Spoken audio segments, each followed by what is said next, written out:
lot of speculation about, Joe Biden.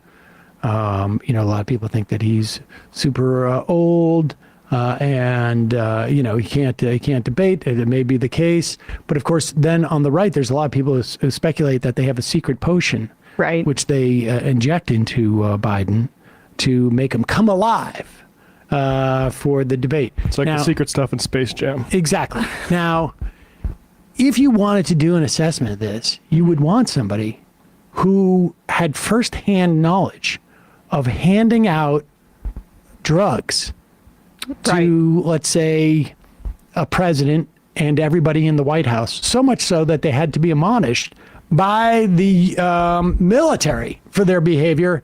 And yes, ladies and gentlemen, I give you Dr. Ronnie Jackson. He's a congressman now, right? From Texas. Who was under investigation by the Defense Department for being a Army doctor, Navy, Air Force. He was the White House physician. Yeah, but what service did he come from? I'll double. And he was basically running a pill mill out of the White House. Allegedly. And he also has... I think that's what they called it. He's made some media appearances as well. Perhaps not this one. Navy also, by the way. He was in the Navy. Naval doctor, yeah. His eyes have sparked some controversy, I'll just say that. Well, just all what I'm they saying look is he may have some serious insight into the various things that they could hop Joe Biden on, if you know what I mean.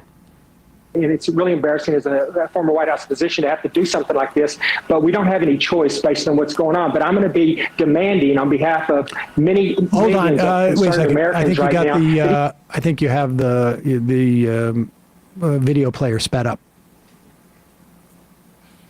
No? Oh, all right. That's just the way he talks naturally. Okay, go ahead.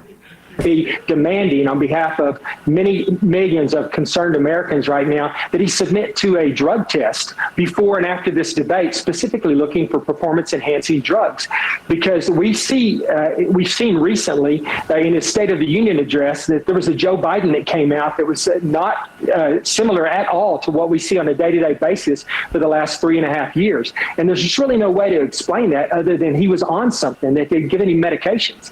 I feel like this is probably what's going on over this week at Camp David. He's going to be at Camp David for a full week before the debate. Part of that is probably experimenting with, just getting the doses just right, because, they have to treat his cognition. They have to give him something to help him think straighter. They have to give him something to wake him up, for his alertness. And then, he's been agitated.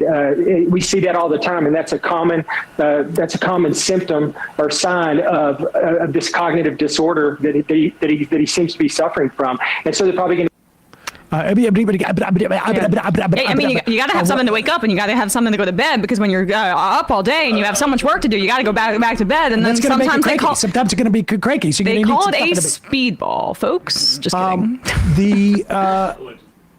The idea that Joe Biden is cranky is not a breaking story. People remember, he literally told people, "Don't vote for me."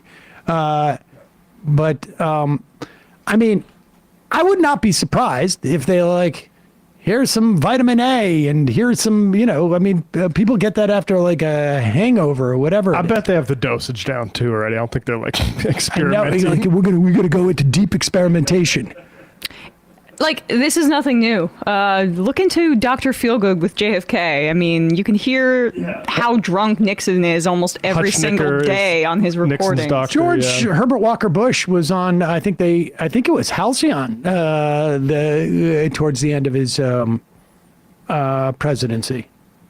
I don't even know what Halcyon is. Never heard of that. Yeah. I can't remember.